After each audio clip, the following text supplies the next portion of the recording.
Shalom semuanya, terima kasih kesempatan yang diberikan kepada saya Serlius Aratu Kutalando untuk menyampaikan presentasi saya mengenai model kebaktian bintang 5. Teman-teman semua, jika kita berbicara mengenai bintang 5, dikatakan di sini bahwa sebuah model perbaktian yang bintang 5 atau kebaktian yang first class, yang teratas atau yang terbaik menurut saya teman-teman. Oke, selanjutnya, hal yang perlu kita perhatikan adalah di dalam kebaktian bintang 5 ini adalah dalam menyambut tamu. Di dalam penyambutan tamu ini, saudaraku, bagaimana ekspresi kita, bagaimana cara kita berbicara, pelafalan kita, itu semua sangatlah diperhatikan dan harus dilaksanakan yang terbaiknya, teman-teman semua. Dan yang pertama, di acara Sekolah Sahabat ini, dari acara penyambutan tamu, ada beberapa hal yang harus diperhatikan. Yang pertama, jika jemaat yang disambut dalam gereja maka harus ada rasa gembira di raut wajah. Sekalipun mungkin sebelumnya ada masalah, tapi di mana seorang penyambut tamu, dia harus menjadi pendahulu dari semua acara-acara sekolah sahabat itu. Bagaimana dia memperkenalkan gerejanya. Karena sekalipun jemaat yang datang, sekalipun persahabatan, tapi dia harus apa? Dia harus mempunyai raut wajah yang berseri. Dan jika tamu yang disambut teman-teman, memperkenalkan para tamu pada gereja, ini sangat penting. Yang selanjutnya adalah tunjukkanlah orang yang memiliki akan karisma dalam pergaulan. Sangat penting banget. Dan selanjutnya, kata-kata yang harus diperhatikan. Kata-kata yang saat berbicara di mana, halo kawan, selamat datang di gereja kami. Kalian, contohnya, cara kita menyambut mereka itu sangat penting. Dan juga perkenalkan diri kita. Perkenalkan diri kita sehingga saling berkomunikasinya lancar. Selanjutnya, perlakukan para pengunjung sebagai orang yang sudah akrab dan bukan sebagai pengunjung. Perlakukan mereka sebagai seorang yang kita sudah pernah ketemu sebelumnya, sudah akrab, dan ini yang harus dilakukan oleh para penyambut tamu. Teman-teman semua, selanjutnya ada beberapa hal yang kita harus lakukan. Nah, di sini harus ada sesi dalam di mana pendeta dari jemaat itu untuk memberikan kata-kata mungkin selamat datang untuk para tamu dan juga bagi semua jemaat. Ingat, bagi semua jemaat dan para para tamu. Pemimpin lagu ini persiapan diri. Oke, ini penting banget. Dan yang kedua, pemimpin lagu akan mengarahkan jemaat untuk merenungi akan firman Tuhan, memilih lagu-lagu yang tepat. Oke, dan lagu yang tepat dalam memimpin dia menjadi dirijen atau chorister di gereja tersebut. Dan selanjutnya, lagu buka. Lagu buka ini menyanyikan yang telah ditentukan sebelumnya, artinya yang sudah dipelajari lagu-lagunya. Oke. Dan chorister akan memandu jemaat untuk berdiri.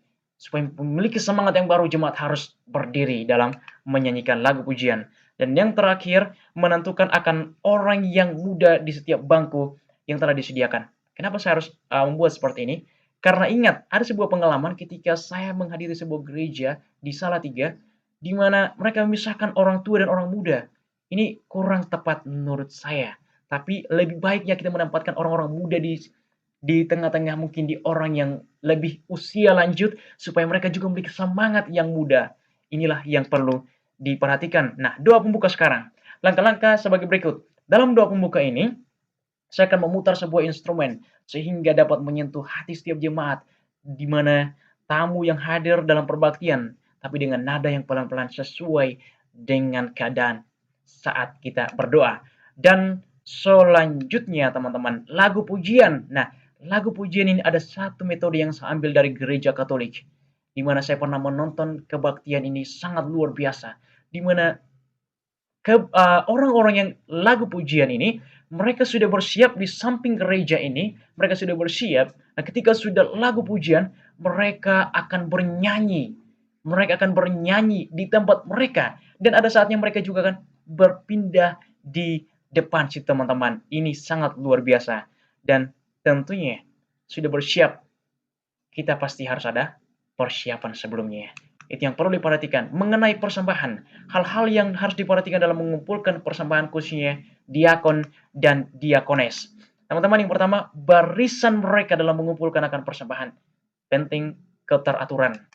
Yang kedua, ekspresi mereka dalam proses pengumpulan persembahan. bagaimana ekspresi mereka ketika mereka lewat di sisi orang-orang banyak, sangatlah penting. Bagaimana membuat akan jemaat itu menjadi gembira juga ketika mereka melihat diakon dan diakonis yang sangat gembira melayani mereka. Dan yang ketiga, marching saat pergi depan. Nah, ketika persembahan sudah dikumpulkan, mereka akan berkumpul lagi seperti di Universitas Advent di gereja kita di universitas ini. Sangatlah bagus bagaimana mereka marching lagi ke depan. Bagaimana bars mereka itu sangat luar biasa. Dan selanjutnya, diskusi sekolah sahabat. Nah, para pemimpin diskusi ini, perhatikan, lemparkan pertanyaan yang memicu diskusi produktif. Seperti apa itu? Ingat, pertanyaan yang bagus adalah pertanyaan yang tidak terlalu luas dan tidak terlalu apa? Terlalu sempit. Apa maksudnya ini? Jangan kita menyerahkan membuat kayak menguji mereka. Kita memberikan pertanyaan yang membuat mereka lebih berpikir dan mereka ingin menambahkan sesuatu mengenai pertanyaan yang kita sampaikan itu. Itu penting bagi pemimpin diskusi. Dan selanjutnya, pandangan wajah kita adalah kunci berjalan diskusi yang aktif. Ingat, di dalam berdiskusi, kita harus memandang mereka, kita harus melihat mereka, menyampaikan akan apa? Firman Tuhan itu. Ini salah satu kunci dalam berdiskusi. Sekolah sahabat teman-teman. Dan juga lagu penutup. Chorister adalah kuncinya dalam lagu penutup ini.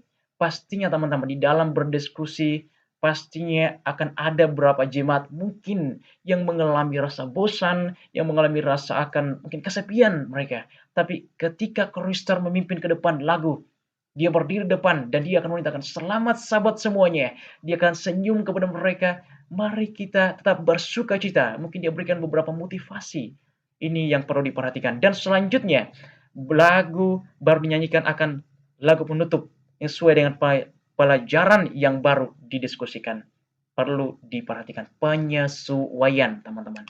Selanjutnya, acara khotbah, teman-teman. Ini yang seringkali kita adakan. Yang pertama, marching ke dalam mimbar khotbah akan dilakukan saat acara sekolah sahabat selesai. Seperti yang dilakukan oleh gereja kita seperti biasa, tapi kerapiannya itu yang lebih diutamakan. Pengkhotbah dan pendampingnya, mereka marching ini pastinya harus persiapan pada hari Jumat. Bagaimana mereka marchingnya, mungkin metode-metode yang dilakukan. Oke, dan selanjutnya, dan saat tiba di mimbar akan bertelut disertai lagu instrumen. Ini sangat penting di bagaimana pengkhotbah marching pergi ke depan harus diperhatikan ini. Marching yang pergi untuk berkhotbah. Selanjutnya pastinya tidak terlepas dari persiapan-persiapan yang kita adakan teman-teman semua. Dan selanjutnya yang perlu kita perhatikan adalah lagu buka untuk khotbah. Di lagu buka khotbah ini harus dipimpin oleh chorister yang baru atau dirjen yang baru. Mengapa? Bisa jadi chorister yang sebelumnya dia capai kelelahan dan dia mungkin tidak memiliki semangat lagi untuk mengangkat semangat jemaatnya. Dan di acara khotbah ini akan dipimpin oleh chorister yang berbeda. Dan semangat yang baru pun akan dia memotivasi jemaat-jemaatnya dalam menyanyikan akan lagu pujiannya. Alasannya adalah yang pertama, chorister yang bersama mungkin kecapaian seperti yang saya katakan tadi. Yang kedua, supaya ada semangat yang baru. Dan yang ketiga, kuncinya adalah di chorister. Dia harus semangat. Oke, doa syafaat. Ini doa berkat sekarang, teman-teman. Jemaat akan bertelut pada saat berdoa syafaat. Mereka akan bertelut di sesi doa syafaat ini.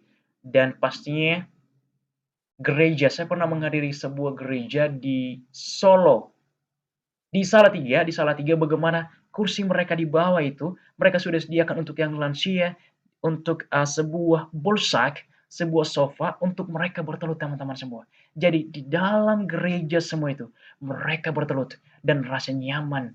Karena apa? Masing-masing usia ada tempat-tempat tertentu di mana tempat mereka untuk berdoa dan bertelut. Sangat penting memperhatikan ini teman-teman. Dan diiringi akan sebuah instrumen yang mengangkat akan hati kita lebih dekat pada Tuhan dan lebih mencintainya. Lagu atau instrumen bisa merubah akan kondisi hati kita, pikiran kita, teman-teman semua. Khotbah sekarang, mari kita masuk acara khotbah ini. Khotbah akan diusahakan, yang saya rencanakan, diusahakan maksimal 45 menit. Oke, maksimal 45 menit.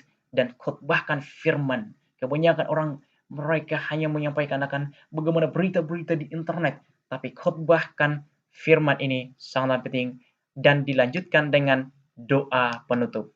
Teman-teman semua, saat marching keluar gereja, yang pertama dipimpin oleh diakon dan diakones. Pada saat kebaktian sudah selesai dilakukan, maka para diakon dan diakones akan menuntun para jemaat dan para tamu untuk keluar dari Ka'bah gereja dan langsung diarahkan langsung oleh para diakon dan diakones, teman-teman. Dan yang kedua, ini yang tidak kalah pentingnya, sesi perkenalan dengan tamu. Bisa jadi tamu itu baru pertama kali datang ke gereja itu. Maka kita harus menyediakan satu waktu untuk berkenalan dengan mereka sehingga mereka punya kenyamanan dan sahabat berikutnya mereka akan datang di gereja kita dan kita bersama-sama memuji, memuliakan akan nama Tuhan. Sekian model kebaktian dari saya. Terima kasih. Tuhan memberkati.